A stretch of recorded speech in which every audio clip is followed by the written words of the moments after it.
A very good morning to everyone. So today we are going to start with 11th Commerce first chapter, collection of data. First of all, congratulations to everyone for joining commerce. You will have so many streams in commerce. So this is your first day. We'll start with the first chapter of statistics. Now statistics is new for you, right? In 10th standard, I think last few chapters you might have learned about statistics. So some introduction you already know. In 11th Commerce, now you'll learn further about it. Okay, so what is statistics? What you will learn in statistics? Okay, so the first chapter, statistics, first chapter, collection of data. What is the meaning of statistics? What really happens? What we do, the first step is collection of data. What do? We collect the data, okay, and the data which is collected, then analysis is done, because whenever we go and collect any particular data might be regarding the literacy rate. If you want to find the literacy rate, then we have to go to the people and ask about their education qualification. Similarly, if you want to know about any data regarding death rate, birth rate, so for that we have to do a survey and we have to collect the data. So the first step is collection of data, and this is the primary chapter that we are going to learn. Collection of data. First we collect the data. The collected data, the data that we collect will be of raw form, will be of the data which we collect, it will be of the raw form, and that data which we have collected, it has to be analyzed. Okay, and once analysis is done, next step will be the data will be properly classified, and finally interpretation will be found out. Let's take a very simple example. As you all have taken admission in commerce, 11th Commerce, let's take an example. Who all students of Daman district have taken admission in commerce? Okay, for this example, what we have to do? We have to first get a list of all the schools which are in Daman, right? Then we have to find out all the 10th standard students who have been passed in 10th standard, because all those who are failed are not promoted, right? So all those who are passed in 10th standard, we will get a list of it from all the schools. We'll go to each school and do the survey and get a list of all the students who have passed and who have joined 11th Commerce. Suppose I am the investigation organization and I give the task to my enumerators. I give a task to the investigators. I have appointed y'all as the investigators. Y'all are the enumerators for me, and you will go to the school and collect the data.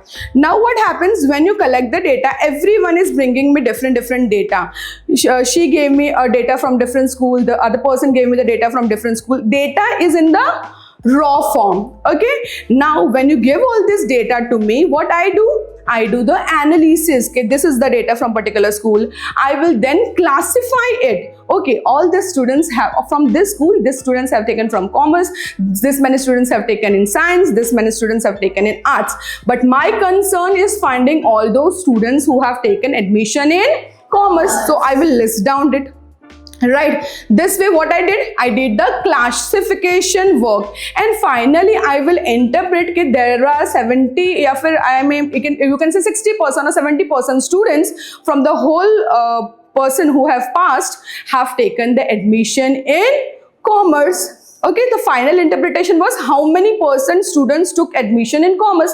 So final I draw the result that this many percent people took admission in commerce. So okay, so you got the definition what it means to.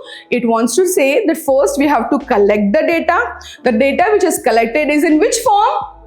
It is in the raw form. Then once the data collected, what we will do? We will properly analyze the data. Analysis will be done, right? After analysis, proper classification will be done, and once the classification is done, we will interpret the data. The data will be, interpretation of the data will be done so that we can properly understand the proper purpose of us will be fulfilled. Okay, fine. So now you got to know that we have to collect the data. Right. In statistics, we have a different meaning of population. In statistics, population means the area under survey. Now, for our example, what was the area under survey? The whole Daman area was our survey area, right? The population, the meaning of population is the area where we want to conduct the survey. The whole Daman area is our population in this example. Okay, so what is population? It is the group of all the units under study. Okay, all the units. Which are the units? Different school. In our example, all the different schools are the units. So what is population? Group of all the units under survey is our population. Then what is sample? What is sample? See, a sample means when we select a particular unit, okay, and do the survey, it is called sample. Now, for example, if I tell you to do a survey about finding the liking of chocolates among the school students. Now, I gave you this task, okay. What you did is, you went to 11th and 12th standard students and you asked them about their liking about the chocolates, and you have written down the answer and you gave it to me. When you came to me, I saw that students' answers were only taken from the higher secondary class. When I told you that the sample should be of the whole school, a sample means a piece of information which can represent the whole population. For in our example, it was school. Our whole population is our school. When a person select one student from junior KG, one from senior, 2 or 3 from first, 2 or 3 from second, third, fourth, fifth, and so on. Means when you select a sample, it should be such that it can represent the population. So sample should be properly selected so that it can represent the whole population. Why? Because if we don't use a proper sample, the result will be not so valid or not so accurate, you can say. Because when you went to just 11th, 12th students, they just gave you the view. But what do you think? The age preferences, as the age changes, the preferences also changes. If we can see that tiny tots, what they eat, usually they like eating toffees, right? When they get a little elder, their taste of chocolates also changes. They start liking the big ones, right?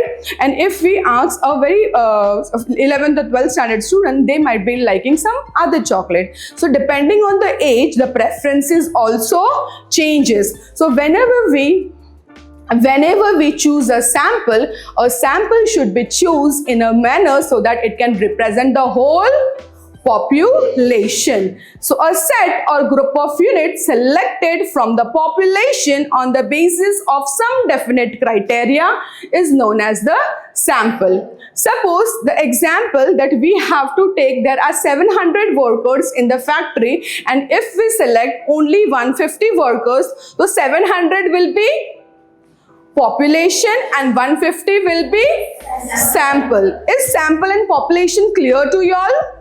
Yes, very good. So there was a population of 700 workers and we have selected only 150 workers, and that means that 700 is population and 150 is sample. Okay, fine. Very good. Now, moving forward. Data. Whenever we go and collect the data can be qualitative data can be quantitative data. Now, what is the meaning of this qualitative data and quantitative data? Quantitative data, the word itself, quantity. What does it suggest? Quantity. Quantity means what? Quantity can be in numbers or it can be in alphabets. It is usually in numbers, right? Quantity can usually, if your mom tells you, go and bring a dozen of apple. So a dozen is a quantity, right? Dozen in a dozen, how many quantity do you have? 12 pieces you have, right? So it is a quantity. So a quantity means numbers, numerical data. So whenever we talk about quantitative data means All those data which has numerical variables. Numerical variables money numbers. All those data which is related to numbers is called as quantitative data. जो numbers में नहीं होगा वो qualitative data. So what will be included in qualitative data? If I go and do the survey and if I ask the gender of the person who are staying in the family, it can be male or it can be female. Is the answer in numbers? No, the answer is not in numbers. And when the answer is not in numbers, we call it as qualitative data, and qualitative data is known as an attribute. Can we do it again? Quantitative data and qualitative data. Quantitative data related to numbers, numerical data is known as quantitative data, and qualitative data will be those data which will not, numbers will not be there in it, and it is known as attribute. Okay, very good. Then moving forward, data, whenever we go and collect this data, because we are now what we are learning how to collect the data, from where to collect the data, which are the methods of collecting the data, right? So data can be primary data or data can be secondary data. Now the word itself, primary, you can understand a primary data means what? When a person himself or the enumerator who is appointed by the person goes and personally collect the data. When I wanted the data of Daman schools, I personally went, or I have appointed you all to go and collect the data, right? And you personally went, right? Did you send someone else? No, you personally went and collect the data, right? So when a person, the investigator, if I am the investigator, if I am going personally and collecting the data, or I am sending my enumerators or the investigators to collect the data, then it will be called as what? Primary data. The data will be called as primary data. We have NSSO, National Sample Survey Organization, which do the work of collecting the data. Then if when we go personally, it is called primary data, then what might be secondary data? When the data which is already collected and we are going to use that data, that will be considered as secondary data. When an organization or agencies uses the data already collected by any other agency or investigator, then such data is considered as secondary data. So we learn two types of data. Data can be primary, data can be secondary. When we personally go and collect the data, it is called primary data, or when we already use the data which is already collected by someone else, then it becomes the secondary data. Very good. Now, as we already know that primary data means collecting the data by ourselves. We are going personally, investigators or the enumerators are going personally and collecting the data, right? So, for collecting this primary data, we have three methods. It can be done through direct inquiry. It can be done through indirect inquiry. It can be done through method of questionnaire. Okay. So what is this direct inquiry, what is this indirect inquiry, and what is this method of questionnaire? All these methods are for collecting the primary data. Means we have to keep in the mind that we are going personally or some investigator is going personally and collecting the data. Okay. Moving towards the first one, direct inquiry. Direct inquiry means if suppose I want to get an information, I am going personally and asking each and every person. Okay, if it is an example of a school, I will ask each and every student of the school. If I want to know the health issue or the health situation of the students of a school, what I will do? I will ask each and every student and I will find the survey. Then it is called the direct inquiry. What is indirect inquiry?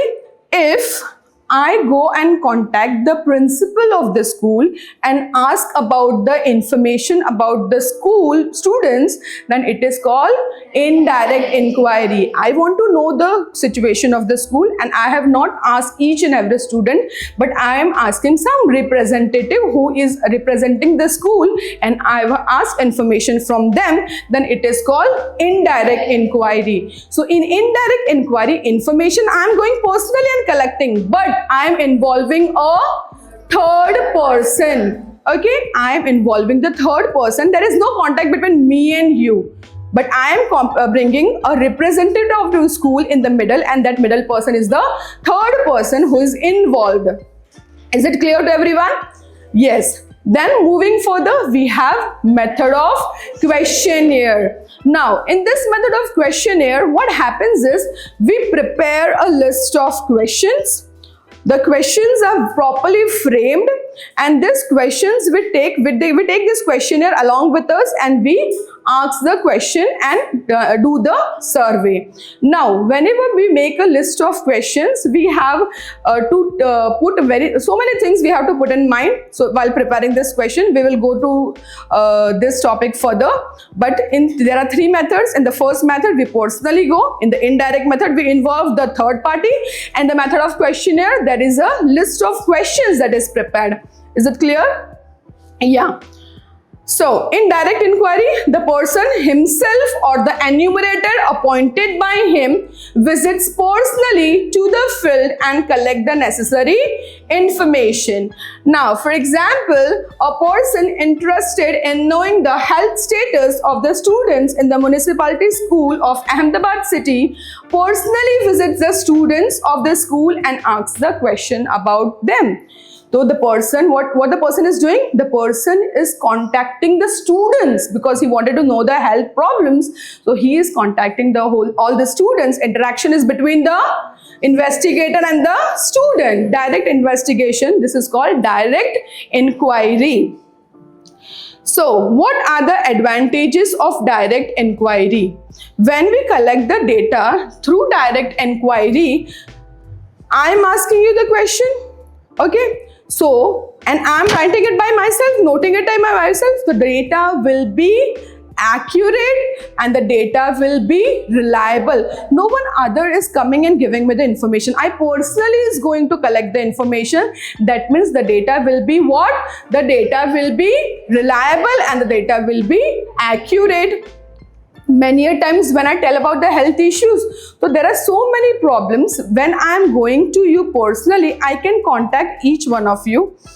There might be several doubts by you. I can answer your doubts. If you have any question, I am going it directly. So I am having a contact with you, right? So if you have any doubt, I can solve your doubt, right? So we can solve the doubts also. Many a times it happens like we get supplementary information, means all those information what we are asking. I'm asking you some question, and while we are having interaction, there are so many answers which I don't ask and you already give to me. Right? You become friendly with me and you share your problems with me. So there are so many extra information that also we can receive when we go personally. This is possible only when we go personally, and this is direct inquiry. I am going personally and contacting y'all. That means I may get extra information also. Preferable when the field of inquiry is limited. This method is usually preferable because if I say I want to know the health issue of all the students of the Gujarat state, will I able to go personally to each school, to each student? No. But the concern was limited. It was only of Daman place. So Daman I could easily find out. Understanding? So this method is usually helpful when the area is what? The area of survey is limited. Explanation on any questions can be given because whenever I'm going personally, if the person to whom I am asking is not able to answer, I can explain them, right? If he or she has any doubts, I can explain and get the data. Wherever Whenever required in direct inquiry, we can collect the data, we can explain them, we can give them surety, and we can easily collect the data, and we can get many times extra information, that is called supplementary information also. Right? What we are learning about? We are learning about direct inquiry. In direct inquiry, the person himself is going to collect the data, or he's sending the enumerator to collect the data. So what do you think? Do this method might be having some disadvantages? Yes, of course, there is disadvantages also. Guess what can be the disadvantage?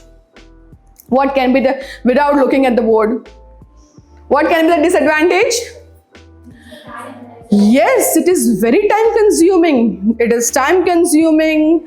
Cost will be also incurred.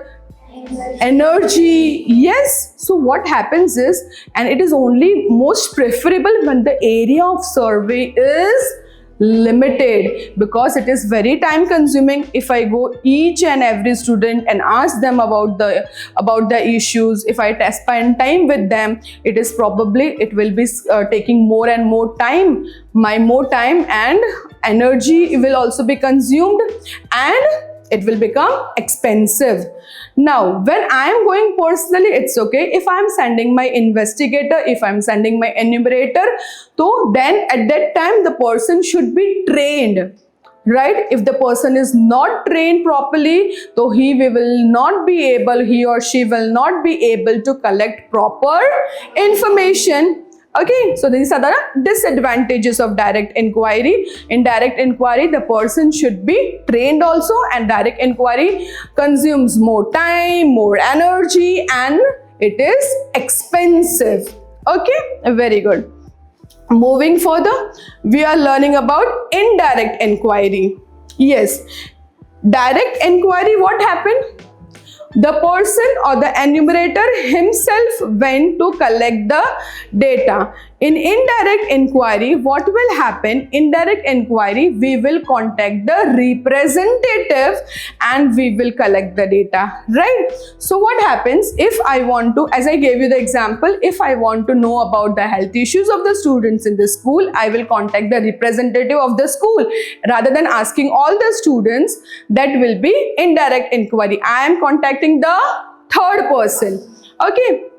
Investigator contacts an organization or a person capable of conducting the inquiry and get the relevant information from that person is called indirect inquiry.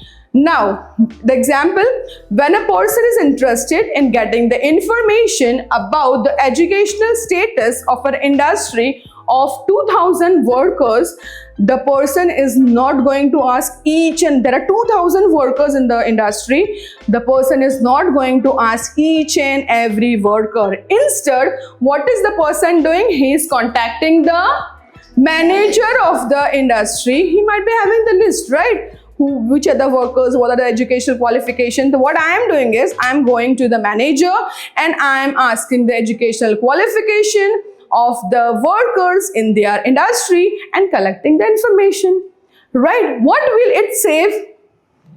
It will save my time, energy, less resources, less expensive, right? So these are all will be the advantages. This method is more suitable when the area is wide, right? This is what is happening here. Less cost, less energy. Okay, but there are disadvantages also. I am contacting the manager. Sometimes it may happen that he is not giving me the correct information. Sometimes it may happen he gets bias.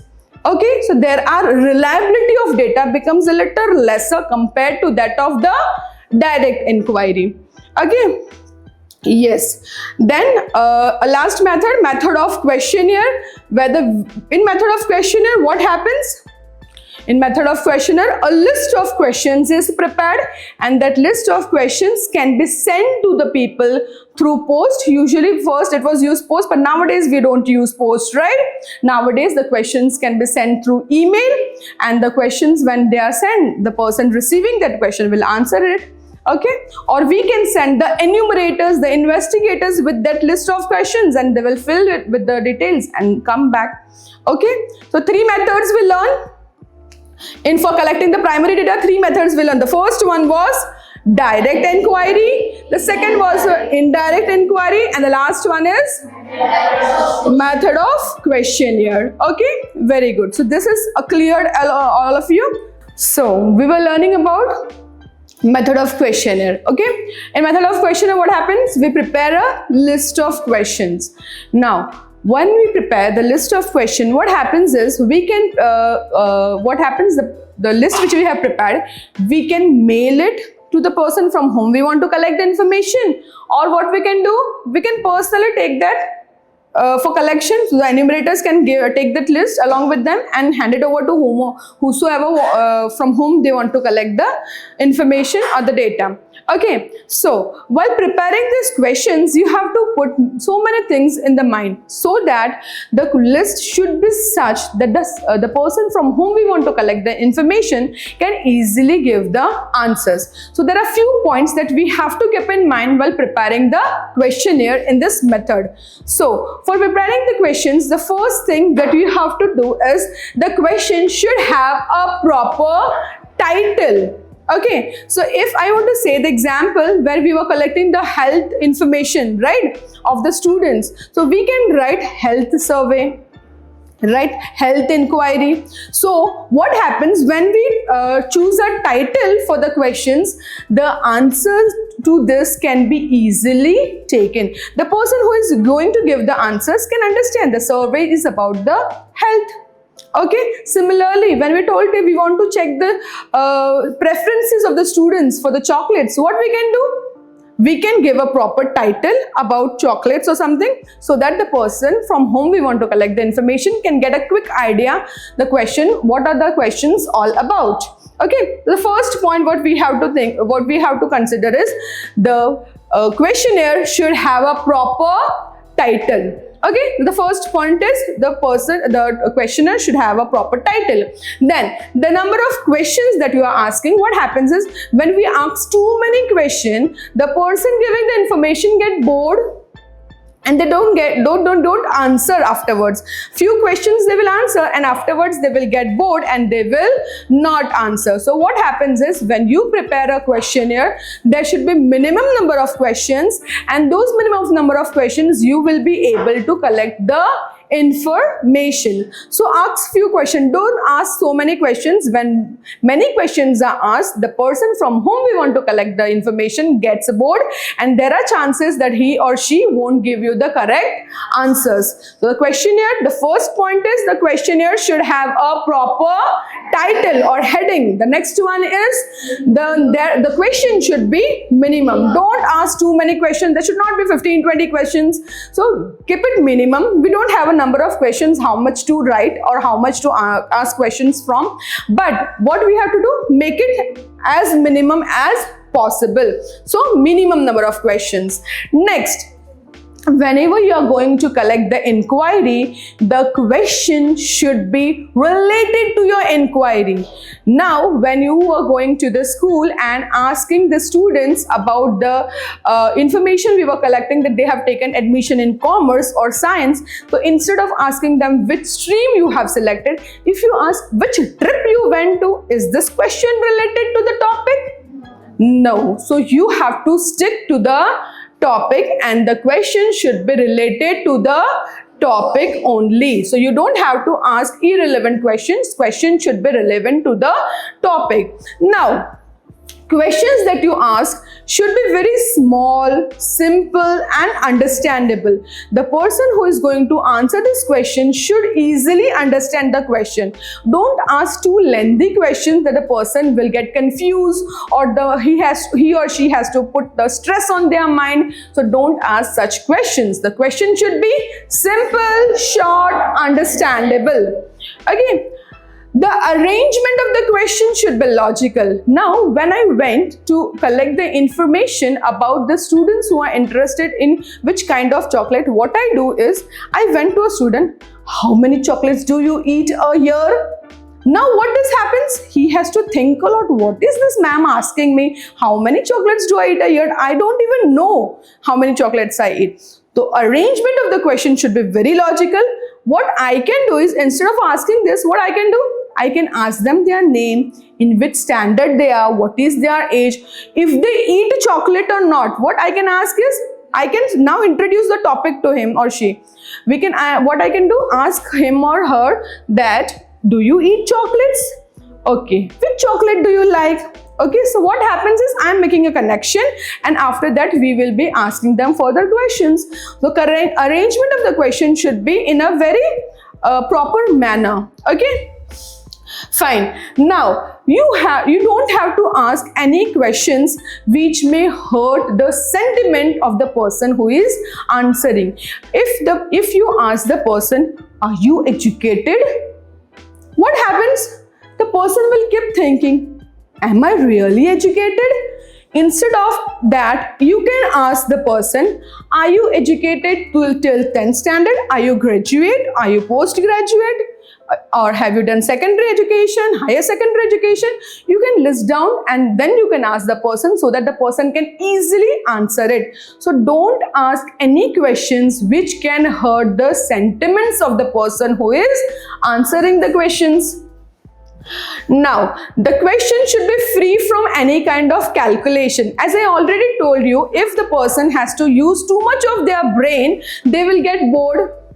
And what they will think? They are asking such types of questions. Rather, ask simple questions so that the person does not get bored. No calculation should be there. And one more thing, you should give them questions which are very small. You can give an option, yes or no, or you can give them multiple choices so that they can easily tick the choices and answer them. Okay, so these are the things that you have to keep in mind. What are the points? Very first point which we learned was, there should be a proper title. Question should be minimum, as much possible. Minimum question should be short, simple, understandable. Yes, then the arrangement of the question should be done in a very proper manner. Don't ask any personal question. In case you have to ask any personal question, make sure that you keep this information confidential. So you have to give the assurity to the person that I will not leak your data. The data will remain confidential. You can freely share it with me. So you have to give that confidence to the person, right? You don't have to ask any personal questions. The questions should be calculation free. The question should be like MCQ type, short and sweet, yes or no, or MCQ type. Okay, so the person can easily answer it, and you can also get the information what you really wanted. So we were learning about what? We were learning about the collection of primary data. Collection of primary data has three methods. The first one, inquiry, direct inquiry, indirect inquiry, method of questionnaire. Method of questionnaire, what we were doing? We are making a list of questions. And we make a list of questions. We have to keep all these points in mind. An ideal questionnaire is such questionnaire where the questions are less and we get all the information that we require. That is an ideal questionnaire. So these are the characteristics of an ideal questionnaire. Means an ideal questionnaire should be such that all the information is also collected and the person who is giving the information even does not get hurt. Okay, very good. So done with the primary data. Moving forward to secondary data. Secondary data was data already collected. Some organization already collected the data. What we are doing? We are just buying the data from that organization and using it for our purpose, right? So for that, there are many organizations who do the work of collecting the data. We have CSO, Central Statistical Organization, who collect the information, and SSO, National Sample Survey Organization, ICAR, Indian Council of Agricultural Research.